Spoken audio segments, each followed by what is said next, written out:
Esto pues obliga necesariamente a reflexionar críticamente sobre una de las medidas o de una de las dimensiones de esta protección o esta preocupación por el ambiente, que es precisamente la sustentabilidad, ¿no?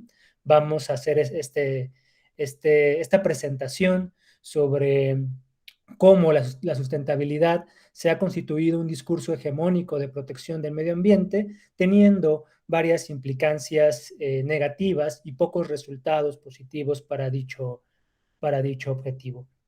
Para poder llevar a cabo esta presentación, voy a dividir mi exposición en 4 partes, ¿no? Las voy a ir abordando de manera puntual, pero ahora las comento de manera general para que tengamos una idea panorámica sobre lo que se va a ver en esta plática. En primer lugar, voy a detenerme a presentar algunos elementos generales sobre la crisis ambiental que hoy día estamos viviendo, para poder caracterizarla y poder entenderla en su especificidad histórico y epocal, porque estamos ante un evento inaudito, un evento nunca antes visto en la historia de la humanidad y ni siquiera nunca antes visto en la historia del planeta Tierra, que es una crisis de todos los ecosistemas, una crisis del clima, una crisis de la biodiversidad, es decir, la biota, el sistema Gaia en su totalidad está puesto en crisis. Pero el problema que tenemos hoy sobre nuestros hombros es mayúsculo al grado tal que no solamente estamos viviendo un tiempo de crisis y de incertidumbre ambiental, un tiempo de emergencia ambiental, sino que dada la gravedad precisamente de esta emergencia a la que hemos llegado como humanidad, estamos ante la posible emergencia de un colapso ambiental, dado la complejidad y la gravedad con la que con la que están confluyendo muchos límites planetarios que más adelante vamos a mencionar, ¿no?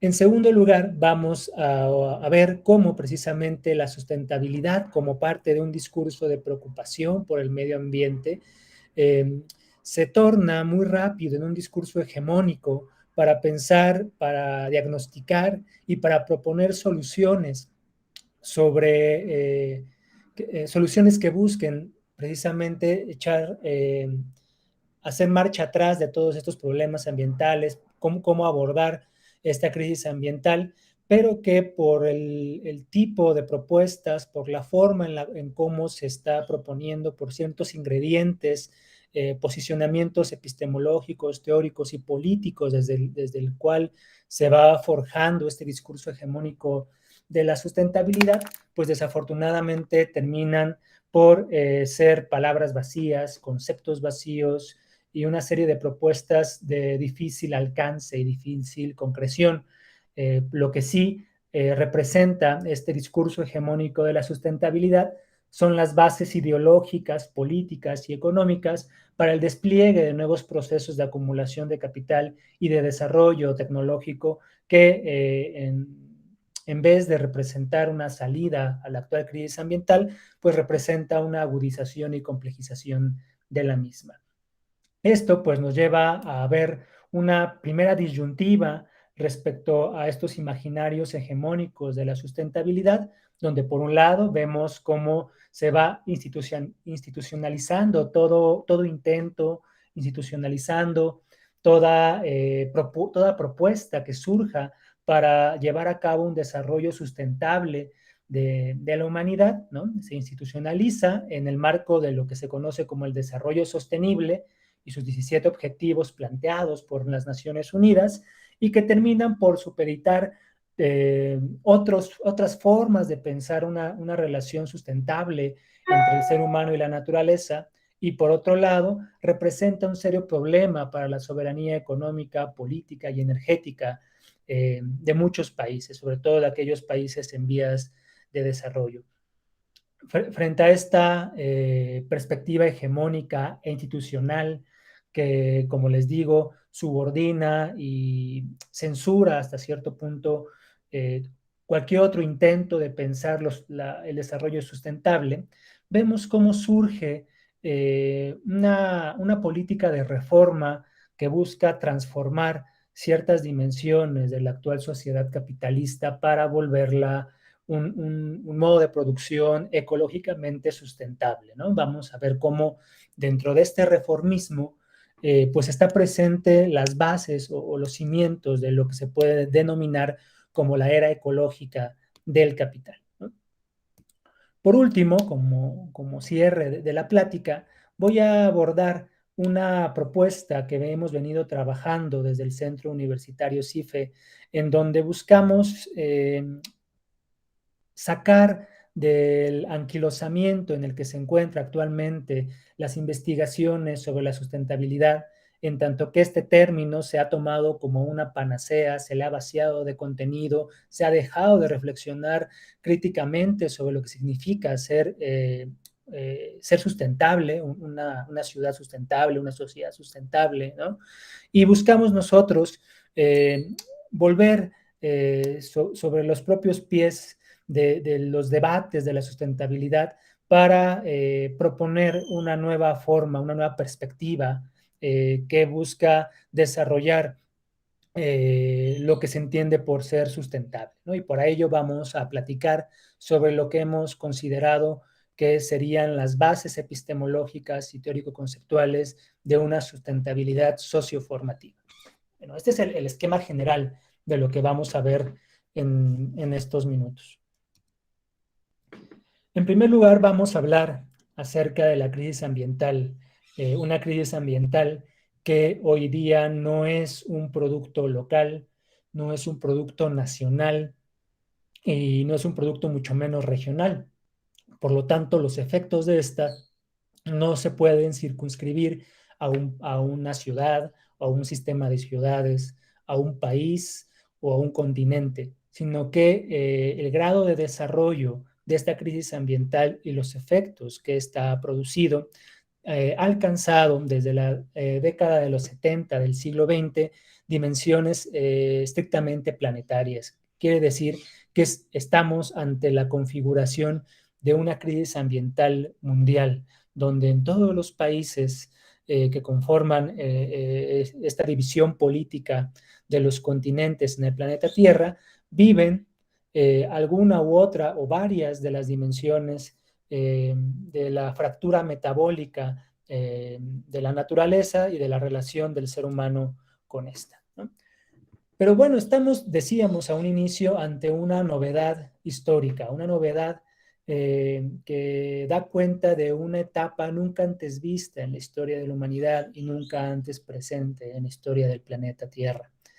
Esta historia de la devastación ambiental es una historia de largo aliento que, más allá de hacer un recuento histórico desde cuándo comenzó a configurarse, ¿no? Que de pronto podemos decir que los inicios de la configuración de una devastación ambiental en cuanto tal viene tras la primera revolución industrial a fines del siglo XVIII, ¿no? Y que hoy en día, en pleno despliegue del siglo XXI, vemos cómo se ha agudizado, ¿no? Pero más allá de hacer un recuento histórico, yo creo que para entender la especificidad de esta devastación ambiental que hoy día estamos viviendo y padeciendo, tenemos que hacer un recorte en la historia y comenzar a ver cómo desde la aparición o el estallido de la tercera crisis económica del capitalismo durante la década de los 70 del siglo XX, como una constatación de la mundialización del capital, vemos también aparecer una globalización o una mundialización, mejor dicho, de la devastación ambiental, de esta destrucción de los ecosistemas, de la biodiversidad, de los recursos hídricos, de la contaminación del aire, del subsuelo. Vemos cómo la mundialización del sistema capitalista, testificado en esta crisis de los años 70, encuentra como correlato una mundialización de la fractura metabólica, una mundialización de la sobreexplotación y contaminación intensiva de los recursos naturales, por parte de las diversas actividades industriales, los diversos procesos de urbanización voraz y galopante de los territorios, las dinámicas extractivistas que formaban parte básica y para dotar de materia prima a este complejo industrial capitalista, ¿no? Muy pronto, en el marco de esta mundialización de la devastación ambiental, vemos cómo va el propio capital como una medida para poder salir de esta crisis económica, implementa lo que eufemísticamente conocimos como neoliberalismo, que en sí es una política de acumulación de capital, de generación de ganancias a través de la explotación de plusvalor y la generación de plusganancias basada en el despojo, basada en una acumulación de capital que busca despojar a los productores directos no solamente de los medios de producción, sino también, y esto es una novedad histórica del capitalismo, pasa a despojar también de los medios de subsistencia y los medios naturales, estos valores de uso, como puede ser la cultura o propiamente la naturaleza en su carácter procreativo, los recursos hídricos, los bosques, las tierras, que previamente no le habían interesado al capital para su propio proceso de acumulación originaria. A partir de la década de los 80 comienza a serle de interés y despliega diversos procesos de lo que se puede denominar, ocupando un concepto de un marxista mexicano que se llama Jorge Veraza, desplegar una acumulación originaria residual y terminal de capital. Residual, porque como les digo, viene a despojar aquello que antes no le había interesado quitarle a los productores directos, quitarle a la humanidad cada vez más proletarizada, sino y que también se acompañan de procesos de terminación de las condiciones materiales y naturales de existencia de esta humanidad proletarizada, incluyendo a la población que ha vivido y que ha padecido los diversos procesos de descampesinización que caracterizaron el desarrollo económico, sobre todo hacia la vuelta de siglo, en América Latina y en el mundo. Este neoliberalismo lo que representó fue la agudización y aceleración de los límites planetarios a los cuales el propio desarrollo capitalista iba arribando, así como se supera el límite de la extracción de gas y de petróleo, ¿no? Lo que se conoce como el pico petrolero. También vemos cómo la capacidad de recarga de los recursos hídricos se ve puesta en crisis por este desarrollo industrial, inmobiliario y el despliegue de dinámicas extractivistas, tanto en América Latina como en el resto del mundo.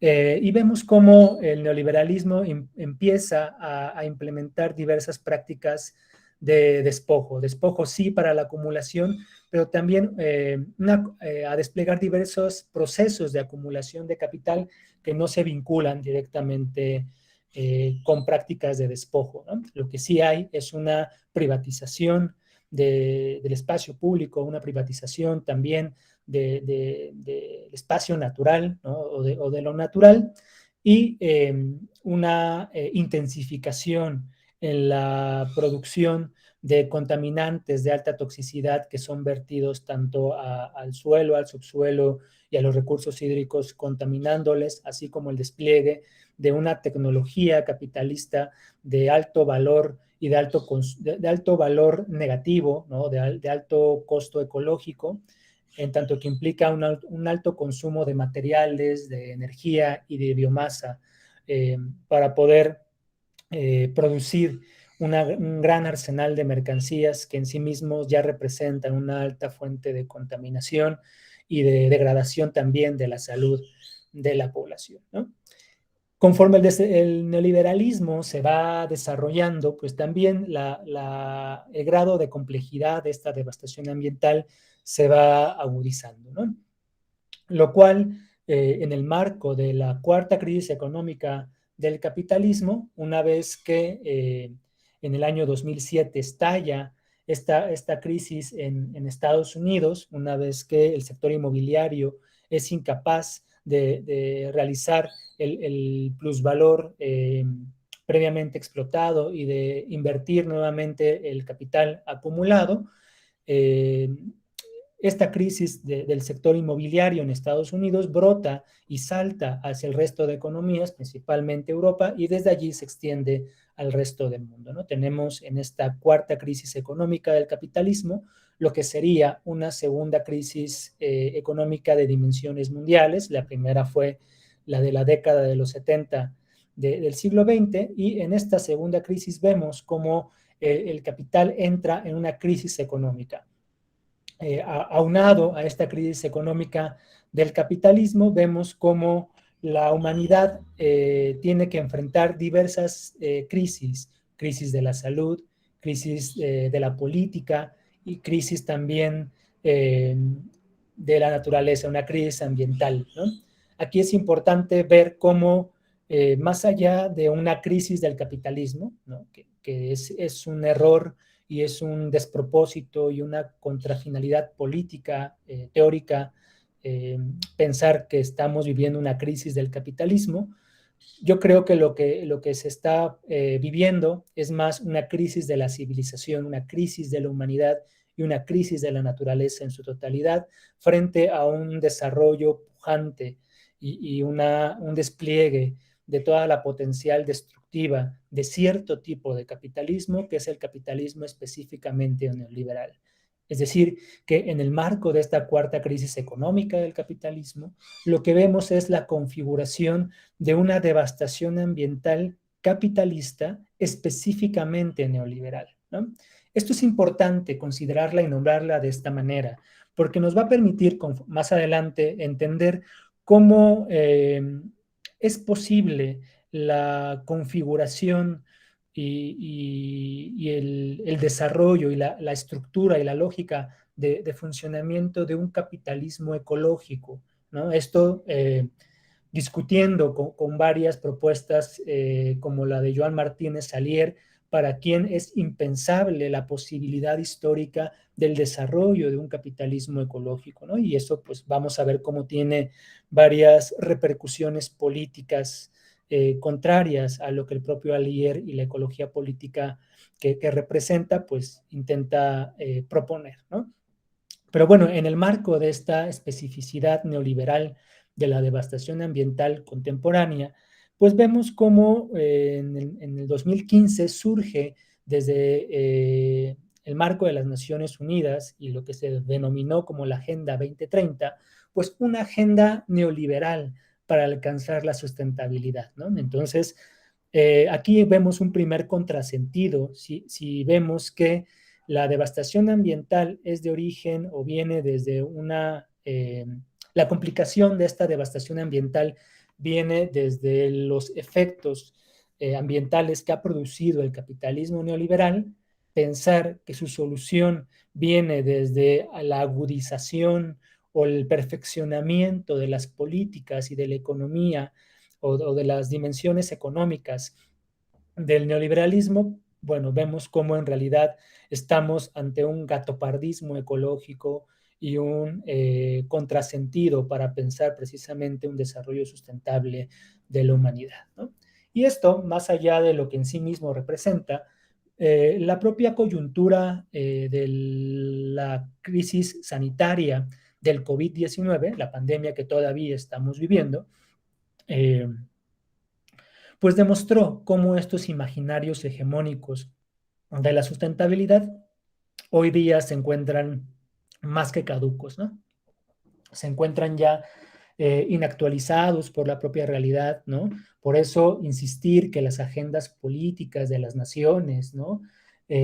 Sigan dirigiéndose y que toda política de protección ambiental se siga basando en la Agenda 2030, pues bueno, es gastar recursos económicos, recursos humanos, recursos científicos y también científicos, pues en prácticas que ya vemos que están en desuso, ¿no? Lo que es necesario es repensar y reactualizar las medidas y la agenda ambiental para poder tener un desarrollo verdaderamente sustentable, ¿no?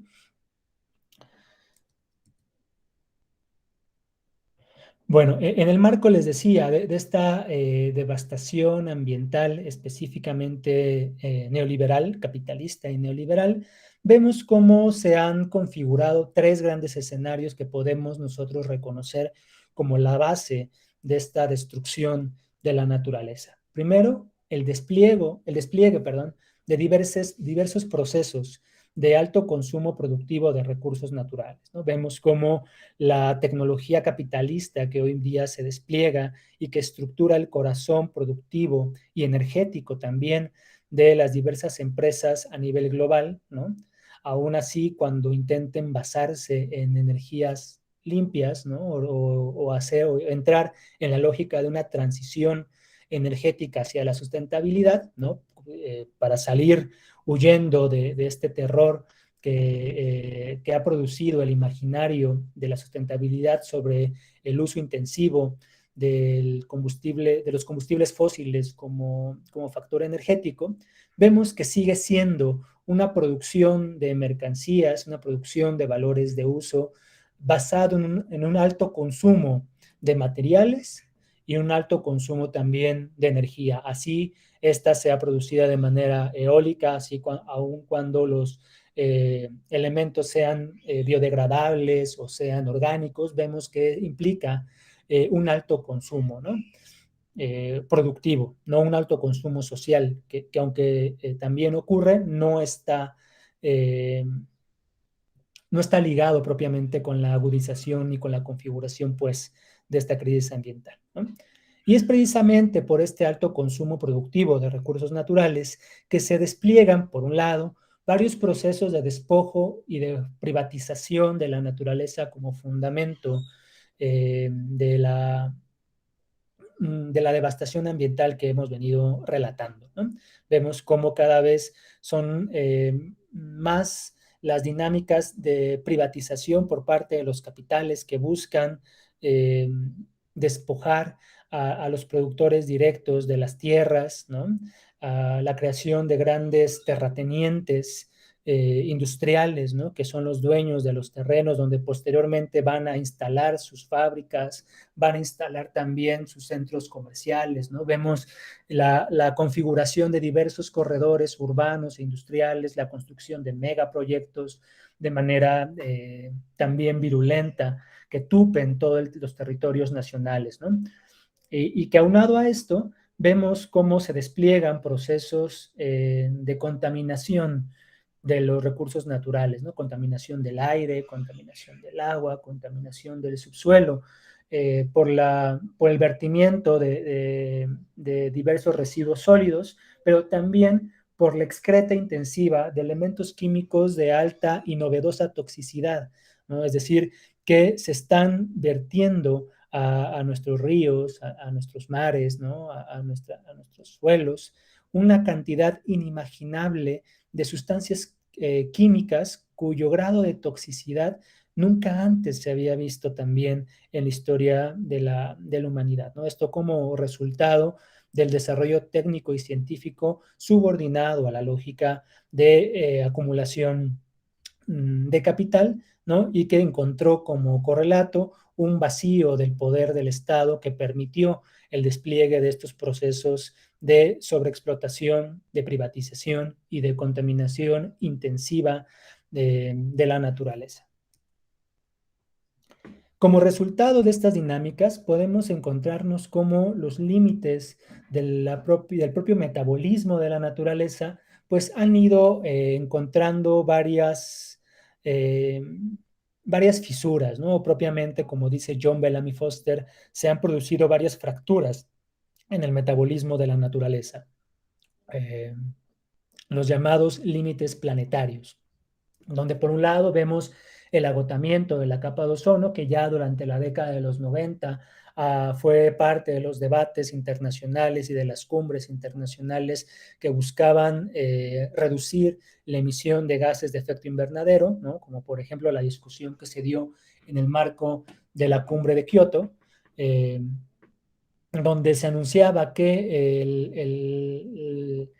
la excreta de gases de efecto invernadero, sobre todo el CO2, a la atmósfera, pues estaba produciendo ya un adelgazamiento o una fisura en la capa de ozono, teniendo una implicancia muy importante, sobre todo en la temperatura del océano y la temperatura media del planeta, ¿no? Acompañado de ello, vemos también cómo se han producido diversos procesos de acidificación oceánica, con las repercusiones que esto tiene tanto al equilibrio de las especies marinas, ¿no? Pero también vemos cómo se han producido efectos en la temperatura de los océanos, y esto, bueno, se traduce también en eventos meteorológicos atípicos, eventos meteorológicos donde vemos producirse 2 o 3 ciclones al mismo tiempo, ¿no? En zonas donde incluso antes no eran consideradas como zonas de ciclón, ¿no?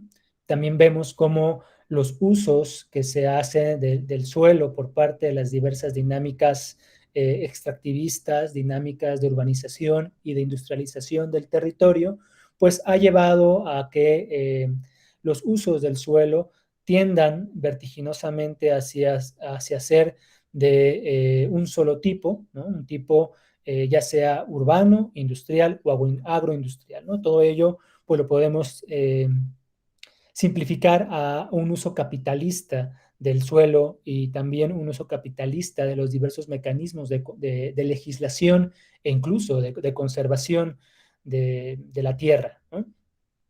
Un siguiente ciclo, un siguiente, perdón, límite al cual como humanidad hemos arribado, son los límites que se ha dado al metabolismo hídrico, ¿no? Hemos visto cómo la crisis hídrica que anteriormente pues estaba presente en uno u otro país o era únicamente en dimensiones de temporalidad, ¿no? En temporadas de seca veíamos cómo ciertas ciudades padecían de un desabasto de agua, pues hoy en día es una realidad cotidiana, donde por un lado tenemos zonas o tenemos territorios de escasez hídrica, es decir, zonas donde no hay agua, pero por otro lado tenemos zonas donde existe una sobreabundancia del recurso hídrico, ¿no? Y esta sobreabundancia, más allá de pensar que es una alta disponibilidad de agua para las comunidades, pues representa un problema, ¿no? Por ejemplo, vemos que en el marco también de esta crisis ambiental y de la crisis climática que le acompaña,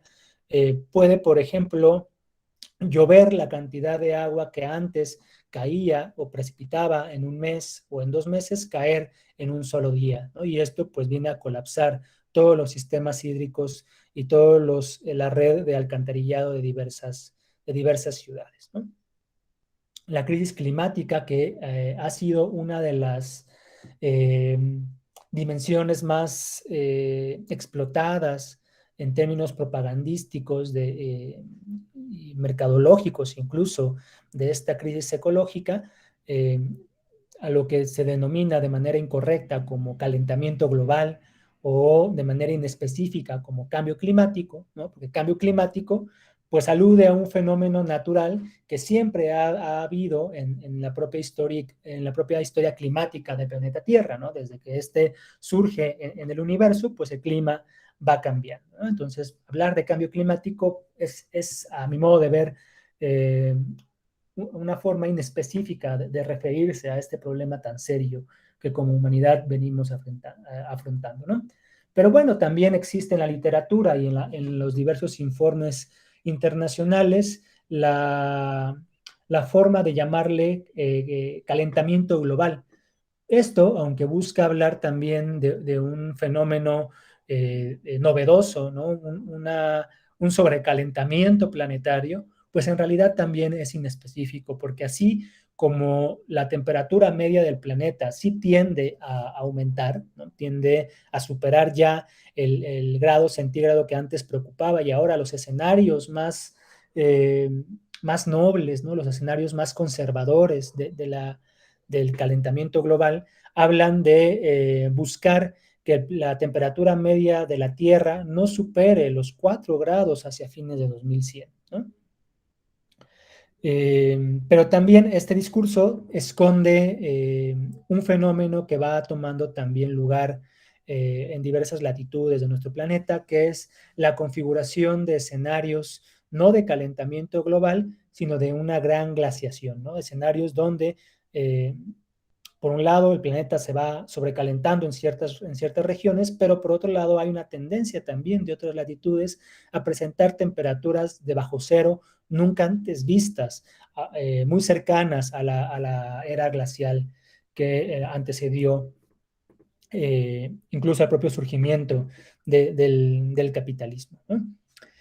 Vemos entonces que, a mi modo de ver, una forma más específica de hablar este comportamiento tan disruptivo del clima es hablar de una crisis climática. El clima está en crisis, pero no solo es el clima, no solamente hablamos de una crisis climática, sino también, como les decía, el agua, el suelo, el aire, la biodiversidad está en crisis. Por eso, más allá de hablar de cambio climático, más allá de hablar incluso de crisis climática, hay que hablar de una crisis ambiental global, una crisis ambiental mundializada, porque solo así podemos tener ante nosotros pues la especificidad de lo que hoy día como humanidad estamos viviendo. Bueno, y la academia y también las agencias internacionales como la ONU, pues han intentado reflexionar, pensar y entender el momento histórico tan particular en el que nosotros estamos viviendo.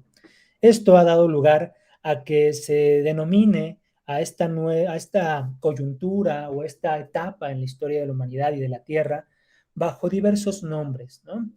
Nombres que a mi modo de ver son despropósitos, ¿no? Dos de ellos, ¿no? Y uno es una completa confusión y un gatopardismo y edulcoramiento de la gravedad de la crisis ambiental, ¿no? Donde en primer lugar existen diversos teóricos que empiezan a llamar o que han llamado ya desde varios años a esta etapa de devastación ambiental capitalista, específicamente neoliberal, le han denominado antropoceno, ¿no? Estamos en la era del antropoceno, esta nueva era geológica caracterizada por la destrucción que el ser humano ha dado sobre el ambiente. Híjole, a mí me preocupa mucho cuando empiezan a haber señalamientos de esta índole sobre la crisis ambiental. La humanidad es responsable de la devastación ambiental, porque el concepto de humanidad es muy amplio y muy general, y en esa generalidad se pierde la particularidad y la especificidad de quién es el responsable de la devastación ambiental, ¿no? Donde la mayoría de nosotros que estamos participando en este seminario, pues no somos responsables de la devastación ambiental, ¿no? Sí, yo puedo producir residuos sólidos, ¿no? Los voy y los tiro en mi bote de basura y eso va para los grandes basureros. Pero esa basura que a mí me venden en forma de plástico, yo no la produje, ¿no? Yo me vi obligado a consumirlo porque no tengo otra opción de consumo, ¿no? Por ejemplo, las botellas plásticas, las botellas de PET. Yo tengo que consumir agua embotellada, no porque sea mi libertad como consumidor, ¿no? Y que yo prefiera tomar esa agua, sino porque yo no tengo otra opción. Porque si yo abro el grifo y tomo agua del grifo, no solamente estoy tomando agua, estoy tomando materia fecal, estoy tomando bacterias, estoy tomando una serie de metales pesados, ¿no? O en algunas ciudades, como son ciudades de Estados Unidos, están tomando grandes concentraciones de flúor, de arsénico, ¿no? O en aquellos territorios donde las prácticas de fracking se llevan a cabo, pues también están presentes diversas trazas de contaminantes, ¿no? Entonces, tanto así como que yo tenga una opción para no beber agua embotellada, pues en realidad no la tengo. Entonces, que no me vengan al cuento que yo soy el responsable de esta devastación ambiental, ¿no?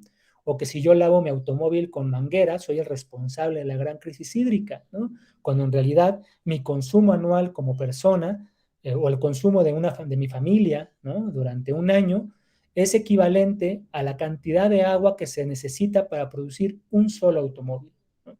Entonces, ¿quién es el verdadero responsable de esta devastación ambiental? No es el antropos, no es el hombre, no es la humanidad, ¿no? Por eso me parece a mí inespecífico, sobre todo porque el verdadero responsable, que es el capitalismo, este capitalismo gran industrial que produce esta tecnología destructiva del medio ambiente, se ha caracterizado también por desaparecer a la humanidad de todo escenario productivo. Es decir, si uno revisa la literatura acerca de la crítica de la economía política, como puede ser una lectura sobre El Capital, ¿no? Este libro que es escrito por Marx en 1867, pues va a encontrar una explicación muy puntual de cómo el capitalista eh, se afana en decir que la ganancia, su fuente de ganancia, está en su habilidad, está en su inteligencia, en esta capacidad que tiene de saber comprar barato y vender caro, o que viene, o que la fuente de las ganancias viene de la maquinaria, esta maquinaria cada vez más sofisticada, capaz de sustituir a una planta completa de trabajadores, cuando en realidad, nos dice Marx, la fuente de la ganancia de los capitalistas está en el sudor y la sangre de los proletarios, ¿no? Está en esta explotación que el capitalista hace del obrero en el proceso de producción, ¿no? Bueno, el capital se ha encargado de que esta verdad quede soslayada, quede ocultada, que el ser humano aparezca solamente como consumidor, ¿no?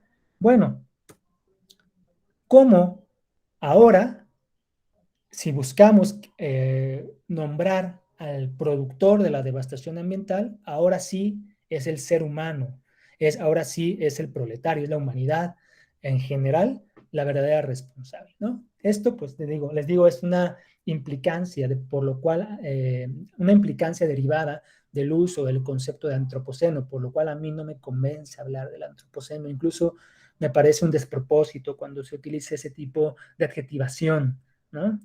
Lo mismo que el concepto de capitaloceno, que bueno, busca precisamente quitar de este dedo de culpa o de responsabilidad a la humanidad y dice, no, el verdadero responsable es el capitalismo. Nosotros vivimos esta fractura de la totalidad del metabolismo de la naturaleza por el desarrollo capitalista. Allí lo que me preocupa es que se está diciendo una verdad a medias, porque si bien hasta el día de hoy el capitalismo se caracteriza por ser un sistema de degradación de la naturaleza o de destrucción de la naturaleza, esto no se debe por una condición estructural del capitalismo, sino se debe a la forma histórica que ha tenido el desarrollo capitalista a lo largo de su propia historia, al desarrollo de cierto tipo de fuerzas productivas del capital, al desarrollo de cierta tecnología capitalista, pero la destrucción de la naturaleza no forma parte de una estructura legaliforme, de una ley general del capital, no forma parte de su estructura, ¿no? Lo cual posibilita pensar en el surgimiento de un capitalismo que no tenga que destruir a la naturaleza al grado tal como el que ha hecho hasta hoy en día, ¿no? Entonces, capitaloceno es un término, digamos, más adecuado, pero que tiene este inconveniente, porque eterniza la destrucción ecológica del capitalismo y entonces es imposible pensar la posibilidad, aunque sea poco probable, pero en realidad vemos cómo cada vez está siendo más probable, y sobre todo con la llegada de Biden a la administración de Estados Unidos, vemos cómo el capitaloceno censura y niega deterministamente la posibilidad de la existencia de un capitalismo ecológico, ¿no?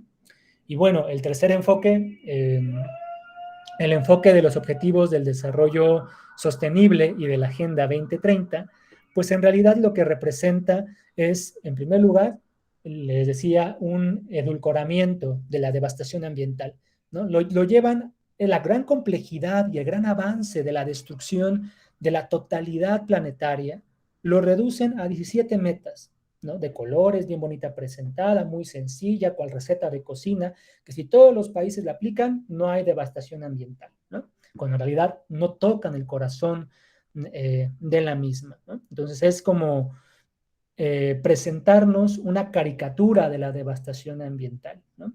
Y una caricatura y un retrato muy irresponsable de las bases de la devastación ambiental y de sus agentes responsables. Pero además, esta Agenda 2030 representa un golpeteo en la soberanía política y en la soberanía económica y energética de diversas naciones, sobre todo de aquellas naciones en vías de desarrollo. Entonces, ya que tenemos claro este contexto, vamos a avanzar hacia el abordaje de cómo se ha constituido este discurso hegemónico de la sustentabilidad y que, bueno, se ha traducido más allá de ser un discurso que busque proteger al ambiente, ha sido un discurso funcional a la lógica de acumulación de capital, ¿no? En el marco de esta devastación ambiental que recientemente aludimos, podemos nosotros encontrar tres grandes eventos. El primero de ellos es la aparición del libro de Rachel Carson, de Primavera Silenciosa, en donde se va a propugnar por una conciencia ambiental frente a las diversas problemáticas que hay en torno, sobre todo en el libro de Carson, lo alude o lo tematiza respecto al uso creciente de pesticidas, ¿no? El gran problema en el que se ha encontrado la humanidad por el uso de agroquímicos y de pesticidas, pues que ha representado un serio problema para el desarrollo de la naturaleza, ¿no? El segundo evento está en el libro de James Lovelock, Gaia, en donde plantea la necesidad de dejar de ver al planeta Tierra y a la naturaleza como un stock de recursos naturales, ¿no? Como un factor de producción, sino que se le reconozca como un planeta vivo, como un sistema viviente que va cambiando, un sistema con sus propias dinámicas, ¿no? En el marco de esta preocupación por que la sociedad reconozca la realidad y se vuelva a encontrar con esta dimensión metabólica que hay entre la humanidad y la naturaleza, ¿no? En tanto que nosotros nos relacionamos con un medio ambiente externo, pero que también nosotros somos una naturaleza humanizada, ¿no? Socializada, pues. Vemos cómo surge un tercer evento histórico que va a ser el parteaguas de esta preocupación del ambiente y desde el cual se van a desarrollar diversos discursos y diversos imaginarios sobre la sustentabilidad que terminan afinándose, refinándose y perfeccionándose hasta constituir el discurso hegemónico de la Agenda 2030, ¿no? Y es la reunión del Club Roma, donde 35 académicos, científicos y políticos de 30 países en la década de los 70 se reúnen precisamente para advertir la gran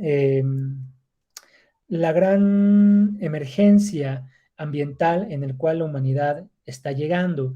Y es preocupante que en el marco de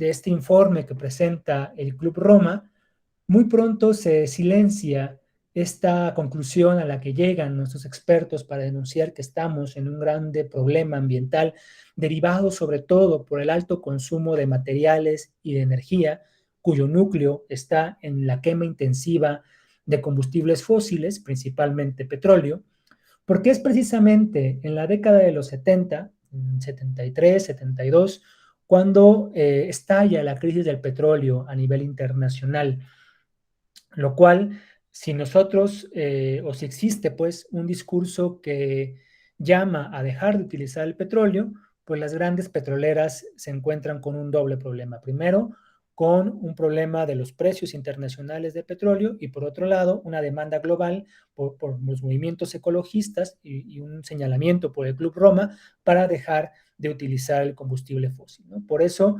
se deja fuera el señalamiento del uso intensivo de petróleo como productor de la devastación ambiental y en el marco del Club Roma comienza a manejarse un argumento que hasta hoy día permea en los diversos movimientos, pero en las diversas políticas ecológicas o ambientalistas a nivel institucional y preocupantemente también permea en el sentido común de la población o de un sector de la población y en varios movimientos ecologistas, incluyendo a movimientos ecologistas de izquierda, que es la creencia de que los verdaderos responsables de la devastación ambiental somos los seres humanos, ¿no?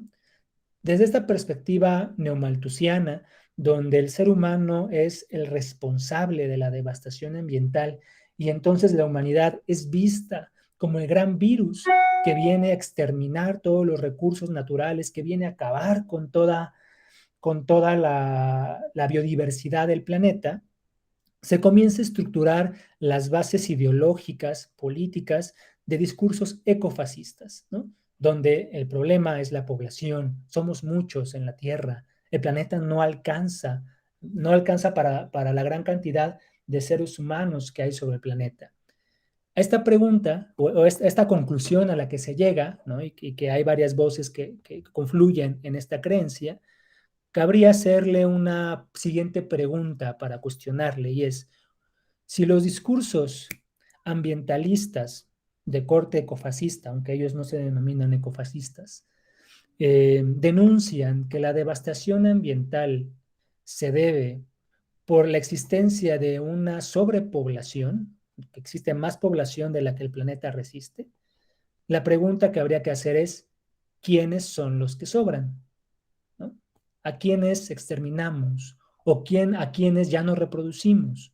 ¿No? Ahí vemos cómo en el marco de estas dinámicas neomalthusianas y ecofascistas, pues se esconden políticas de planificación familiar, se esconden políticas también de control de la población, ¿no?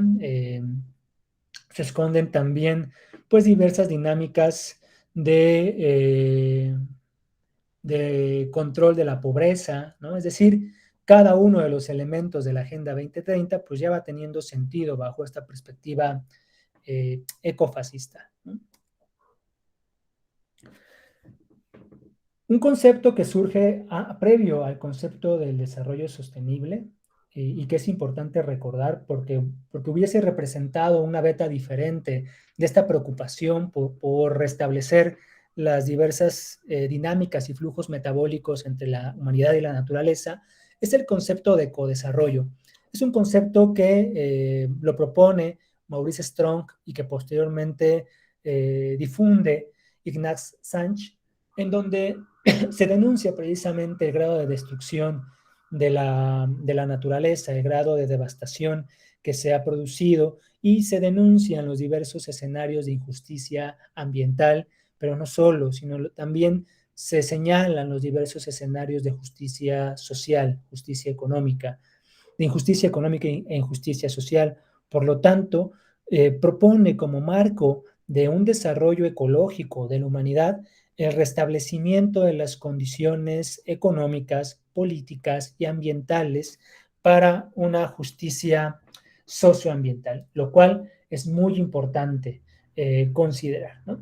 Sin embargo, por las implicancias políticas que tiene el concepto de ecodesarrollo, eh, este no permea en la literatura académica, no permea tampoco en la elaboración de políticas públicas en torno a esta preocupación del cuidado del medio ambiente, precisamente porque toca un punto muy sensible para estas agencias internacionales, que es el tema de la justicia social, ¿no? Recuerden que, como todos sabemos, el capitalismo se afana en presentarse como el mejor de los mundos posibles, ¿no? La sociedad burguesa se presenta como esta sociedad idílica, donde estamos todos ante la realización de las libertades plenas de la humanidad, ¿no? Todos somos libres, todos somos iguales, tenemos las mismas oportunidades, ¿no?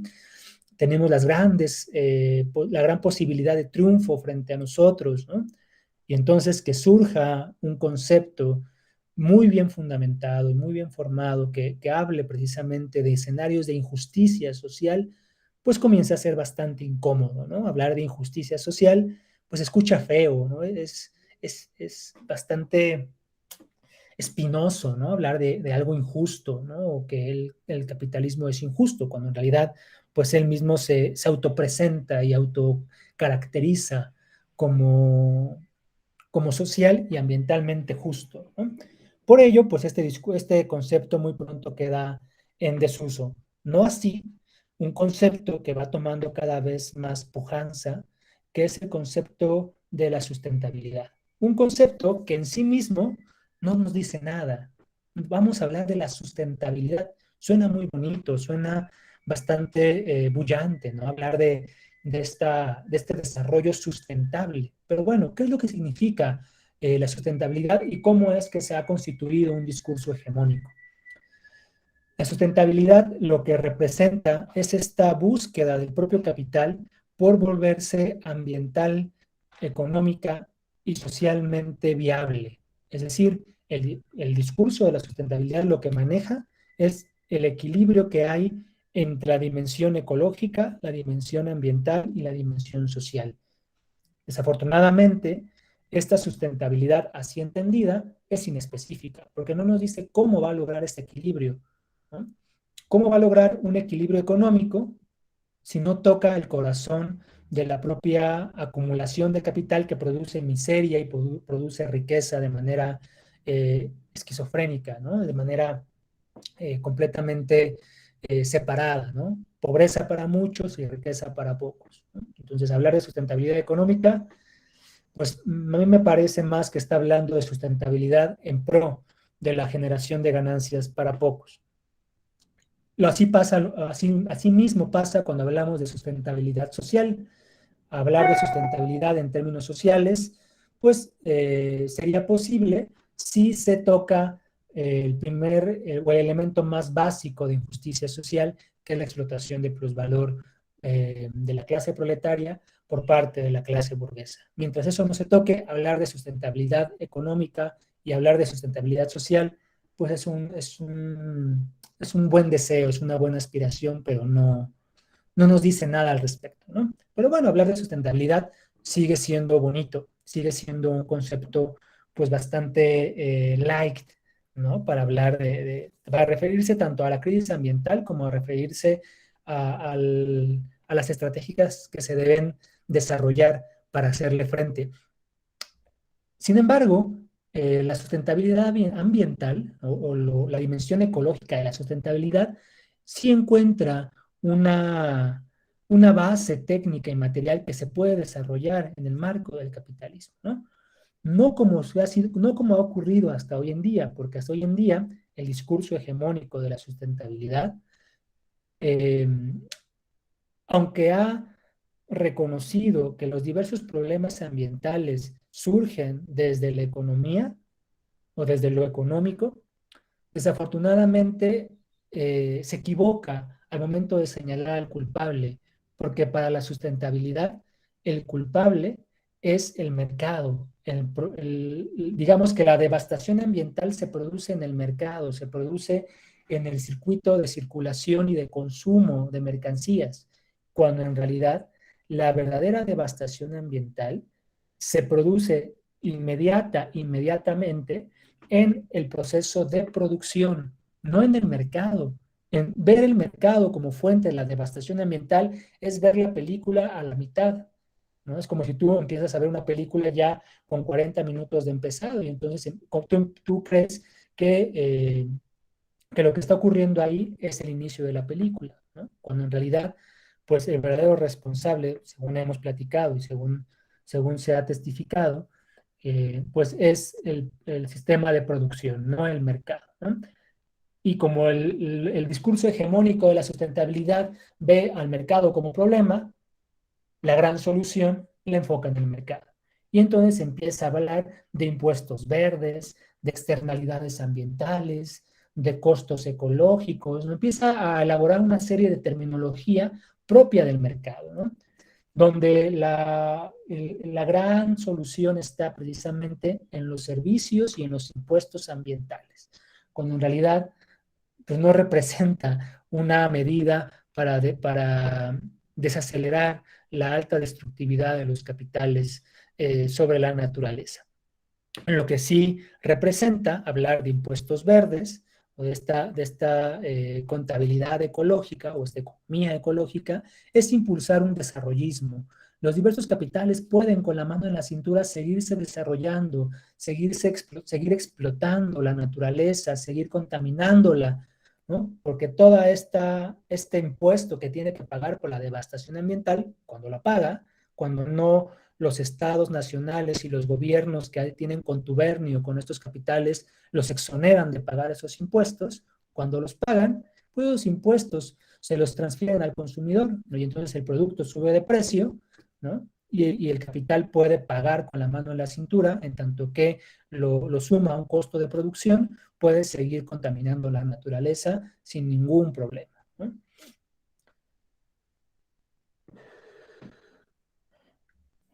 En el marco también de este discurso hegemónico de la sustentabilidad, vemos cómo surgen tres conceptos que cada uno son tomados de manera indistinta, aunque hablan de cosas completamente diferentes, aunque se relacionan, pero también se utilizan como panacea y como una forma inespecífica para hablar de la sustentabilidad, para hablar del cuidado del medio ambiente, del cuidado y conservación de la naturaleza, ¿no? Por ejemplo, si nosotros revisamos la literatura, podemos ver que tanto se habla de sustentabilidad como se habla de sostenibilidad. Y así como se habla de lo sustentable o de lo sostenible, también se habla de desarrollo sostenible. Es decir, se toman como sinónimos, ¿no? Y parece que es indistinto su uso. Eh, digamos que desarrollo sostenible, como vamos a ver más adelante, pues hablaría de esta forma institucionalizada de referirnos a esta procuración del cuidado de la naturaleza, ¿no? Hablar de desarrollo sostenible es hablar de los objetivos del desarrollo sostenible, es hablar de la Agenda 2030, de toda esta parafernalia institucional que desde el marco de las Naciones Unidas y de las cumbres internacionales donde vemos a los políticos desfilar para hacer compromisos que nunca se van a cumplir para cuidar el medio ambiente, donde vemos también a varios representantes de las comunidades que ven en estos espacios los foros para poder alzar la voz de la devastación y destrucción de sus territorios, lo cual es muy válido y necesario. Y vemos también pues ciertos performances y ciertos actos teatrales como los que hace unos años y cada año también lo va perfeccionando, ¿no? Como el que lleva a cabo Greta Thunberg, ¿no? Para enfadarse y llorar para tratar de sensibilizar y crear una culpa sobre esta devastación ambiental, ¿no? Todo eso es el desarrollo sostenible, ¿no? Todo lo que es las cumbres internacionales, la Agenda 2030, todo está en el marco del desarrollo sostenible. Los otros dos conceptos, el desarrollo de sustentabilidad y el desarrollo de sostenibilidad, son, digamos, más de un interés más, pues, digamos, académico, pero no solo, sino político también, para entender sus implicancias. Cuando hablamos de sustentable, hablamos de esta capacidad que tiene algo, en este caso, hablar de un capitalismo sustentable, es hablar de la capacidad que tiene algo, o el capitalismo, si estamos refiriéndonos a esto, para vivir, para permanecer, ¿no? Para sustentar, para mantenerse a sí mismo, ¿no? Eh, para mantener las condiciones necesarias que le permiten existir, ¿no? Si nosotros hablamos de la sustentabilidad ecológica del capital, lo que estamos diciendo es que el capitalismo puede generar las condiciones tecnológicas, políticas, culturales y sociales para dejar de devastar la naturaleza y refuncionalizar incluso la crisis ambiental en favor de los procesos de explotación de plusvalor y de acumulación de capital, ¿no? Es decir, habla de una transmutación ecológica del capital, ¿no? Eso es lo que implica hablar de la sustentabilidad. La sostenibilidad lo que implica es una permanencia, el volver sostenible algo, el forzar que algo se mantenga, que se sostenga, ¿no? Es decir, que la devastación ambiental del capital con la tecnología capitalista que impera y la devastación ecológica se mantenga, ¿no? Que no haya un cambio, que no haya una transmutación, es decir, que el capital lleve la devastación ambiental y que haga ciertos intentos por aminorar o por desplegar nuevos procesos de acumulación de capital de la devastación ambiental, ¿no? Pero que no cambie su patrón tecnoenergético, que no cambie su política de acumulación, que se sostenga, ¿no? Que, eh, que se sostenga en este tren descarrilado que es la devastación ambiental, ¿no? Entonces sí vemos cómo hay implicancias, que no es lo mismo hablar de sustentabilidad ni de sostenibilidad, ni mucho menos de desarrollo sostenible. Primero, entender que hablar de sustentabilidad y sostenibilidad y desarrollo sostenible es hablar de las posibilidades de un desarrollo ecológico del capital para transformarse a sí mismo. Es decir, estamos hablando de una transformación ecológica del desarrollo de la humanidad acotado en el marco del capitalismo, ¿no? Podríamos dialogar si es posible o no una sustentabilidad en general transcapitalista, pero eso implica otro debate acerca de las otras dos dimensiones que ya vimos que el capitalismo no puede superar, el desequilibrio económico y el desequilibrio social que ha producido, ¿no? Lo que sí puede es reparar este desequilibrio ecológico. Entonces hablamos de una sustentabilidad ambiental capitalista, ¿no? Los otros dos conceptos tienen muchos problemas y yo creo que es momento de empezar a migrar fuera de estos para no seguir repitiendo discursos vacíos, discursos eh, que son incluso políticamente contrarios al desarrollo libre de la humanidad, ¿no? Por ejemplo, estos 17 objetivos, que aparecen muy bonitos, ¿no? Muy bien ilustrados, con colores muy atractivos, ¿no? A los cuales pues nadie se estaría negando. Imagínense quién sería el loco, ¿no? ¿Quién sería el aventurado que no quiera el final de la pobreza, que no quiera erradicar el hambre, que no quiera salud y bienestar para todos, que no quiera educación y calidad, que no quiera igualdad o equidad de género, que no quiera tener agua limpia, que no quiera transitar hacia un nuevo uso de tecnología? Es decir, todos estos objetivos, pues en realidad hablan de una carta ética del desarrollo de la humanidad, pero que así presentados por sus condiciones estructurales, por sus políticas y por las propias condiciones históricas, económicas y estructurales del desarrollo capitalista, lo que representan es una carta de buenos deseos, ¿no? Yo, ONU, deseo para la humanidad que tenga vida submarina, que tenga paz y justicia, que tenga acciones por el clima, ¿no? Es decir, es la carta a los Reyes Magos que la ONU le está haciendo, ¿no? Cuando en realidad no está tocando el núcleo duro de la devastación ambiental, que es la hegemonía de un sector, de una clase dominante, que busca impulsar procesos de explotación de plusvalor a costa de una destrucción ambiental basada en el uso intensivo de una tecnología ambientalmente destructiva, basada, sí, en combustibles fósiles, pero también basada en una materialidad que podemos nosotros enfocar al uso de petróleo, ¿no? Es decir, no está aquí presente, ¿no? Más allá de lo que pueda ser el punto número 7 o lo que pueda ser el punto número 9 o el punto número 11 o el 12, más allá de eso, de lo poquito que pueda cuestionar el núcleo duro de la devastación ambiental, pues no encontramos aquí una verdadera solución. Son, como les digo, pues buenas intenciones que no se pueden realizar. Por ejemplo, si nosotros reconocemos y entendemos que el sistema capitalista funciona a través de una ley de acumulación de capital que produce miseria para muchos y riqueza para pocos, ¿cómo es que se va a erradicar la pobreza?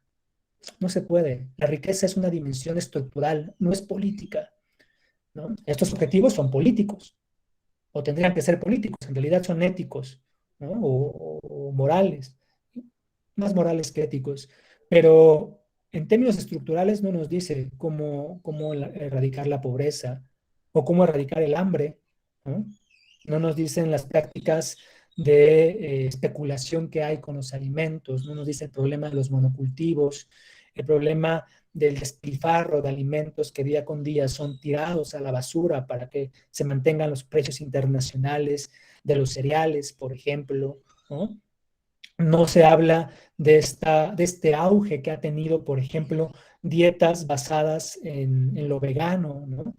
Que más allá de lo sano que puede ser comer pues más frutas y verduras en nuestra dieta, pues representa la negación de consumo de proteínas de alto valor nutricional y de grasas de alto valor también nutricional, ¿no? Lo cual pues queda como anillo al dedo para naciones cuyas condiciones económicas pues no pueden garantizarle a su población el acceso a alimentos de alto valor nutricional, ¿no?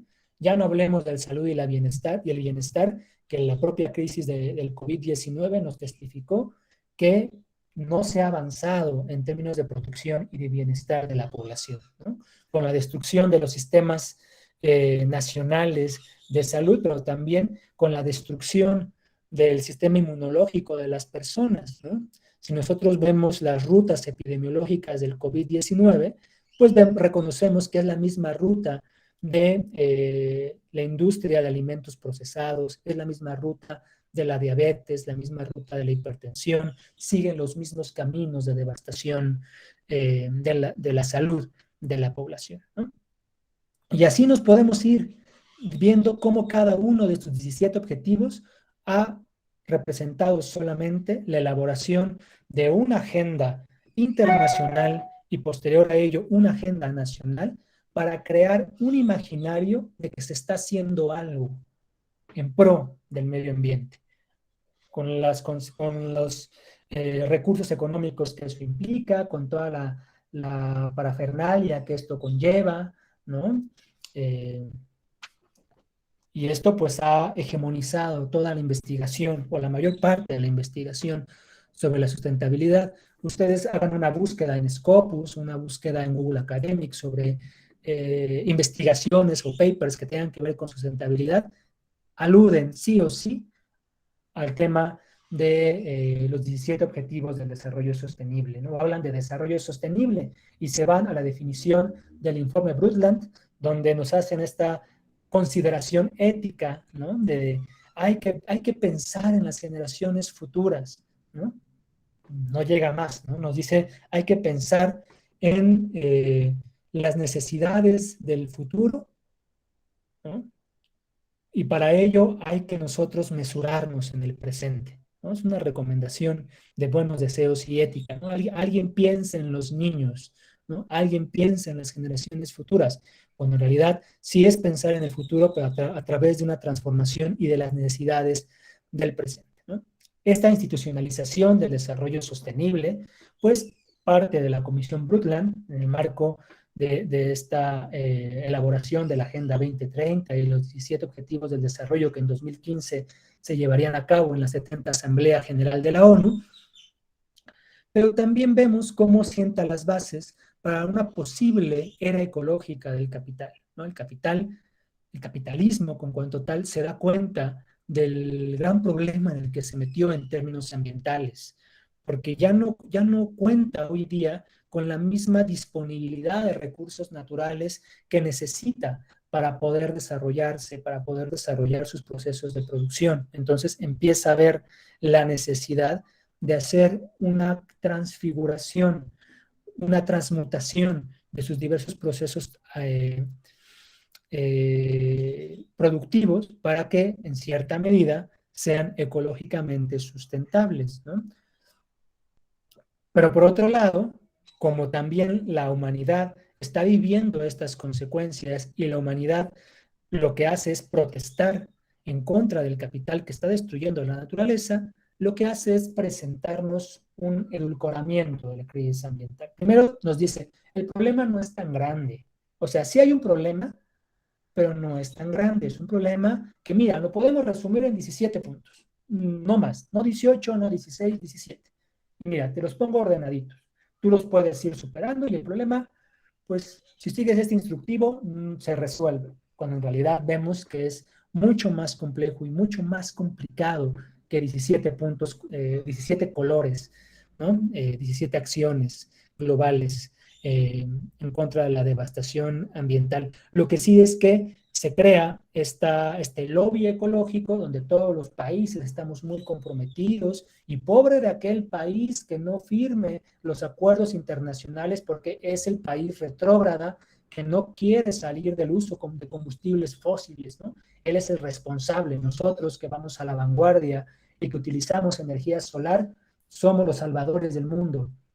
Bueno, habría que decirse que para la producción de energía solar se necesita un alto consumo de metales, ¿no? Las dinámicas extractivistas de las mineras canadienses y norteamericanas, ¿no?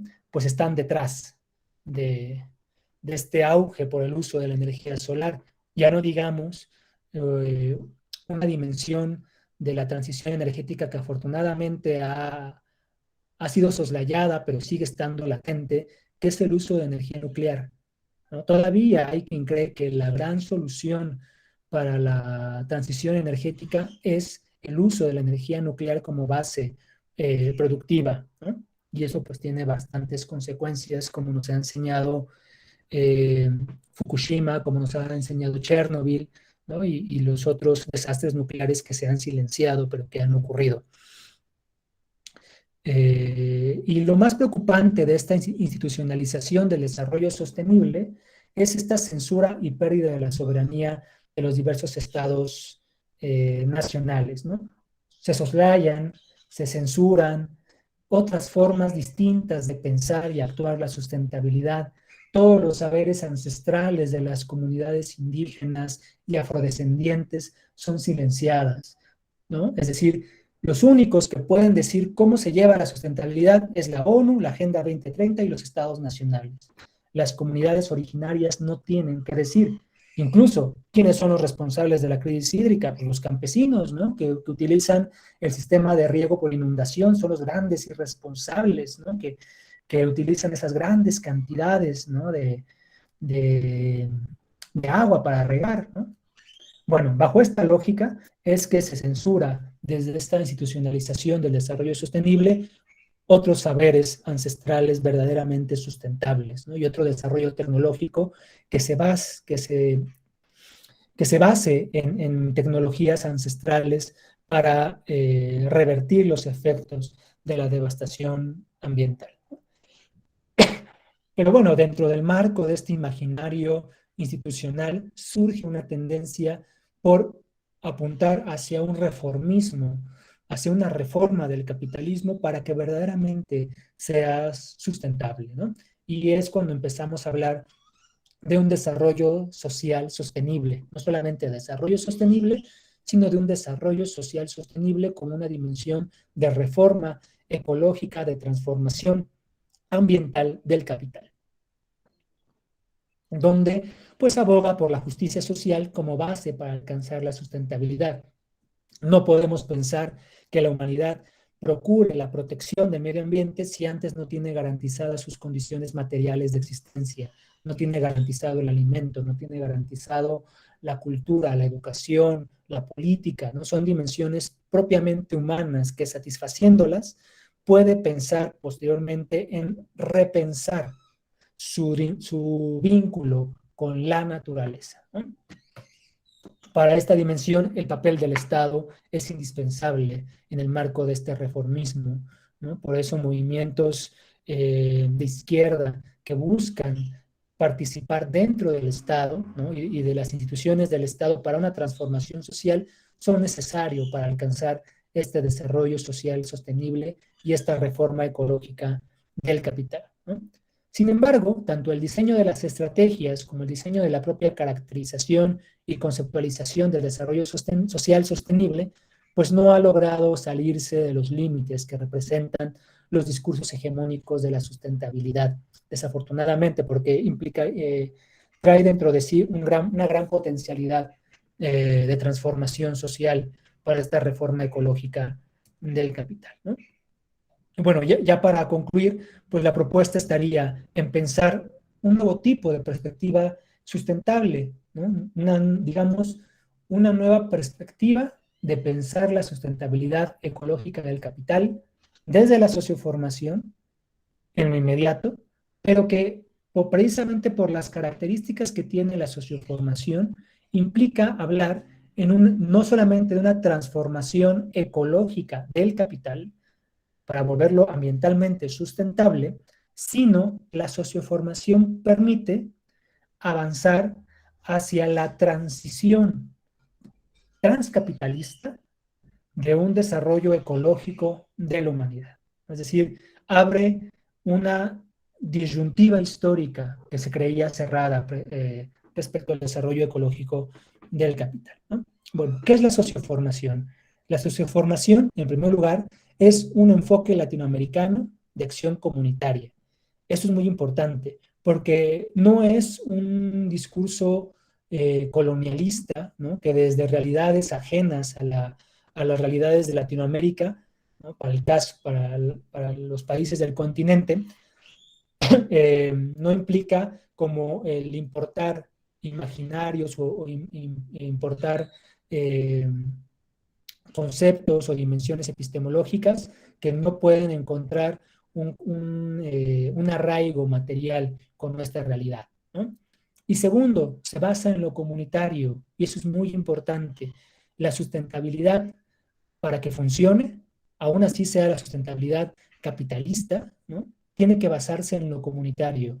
No puede basarse en la propiedad privada, ¿no? Y es un límite que tiene eh, para consolidarse como tal esta sustentabilidad en sus tres ejes, ¿no? Dentro del capitalismo.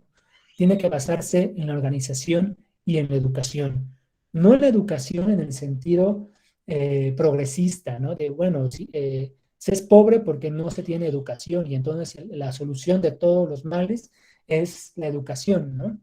Sino la educación vista como este florecimiento del intelecto y de la humanidad, de lo propiamente humano, una educación no en términos instrumentales o de capacitación de la fuerza de trabajo, una educación más ligado en fomentar el desarrollo humano de la población, la cultura, el arte, la sensibilidad por el otro, ¿no? Por uno mismo, para entendernos y conocernos el individual y lo colectivo, porque solo así podemos nosotros pensar en una reconexión con el mundo de lo natural y la formación de un nuevo sujeto histórico.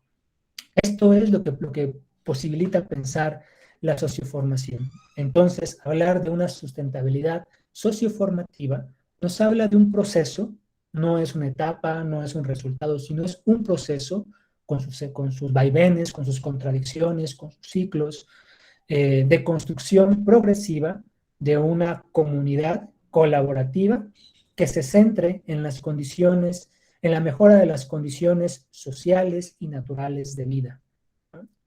Así lo podemos nosotros sintetizar.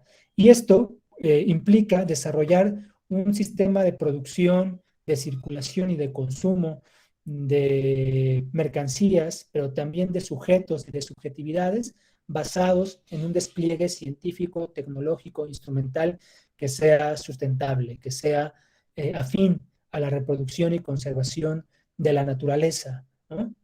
Aún incluso en el marco del capitalismo, aun cuando estos procesos impliquen una explotación de plusvalor a la humanidad, ¿no?